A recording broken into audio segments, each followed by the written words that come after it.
Well, the National Australia Bank is warning that fees could rise if the government continues to reform the banking sector. That's despite all those record profits.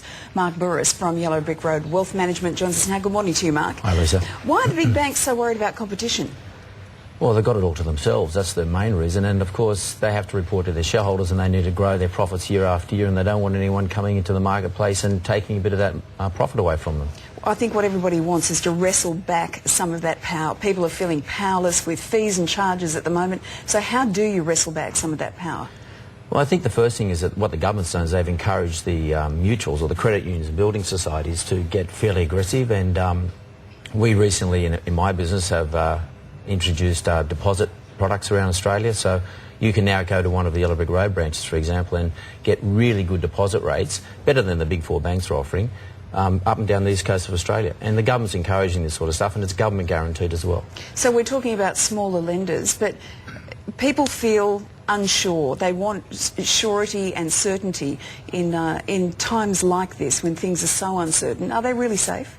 Well, it's government guaranteed, so the credit unions have the government guarantee, and that's all I can say about it. There's not much more I can add to that.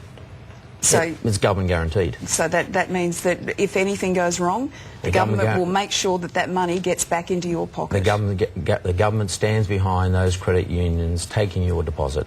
And if something goes wrong, the government guarantees that. Okay, a lot of pressure around at the moment with the rising cost of groceries, fuel, power. Everything seems to be going up. We're about to get a flood levy by the looks of things.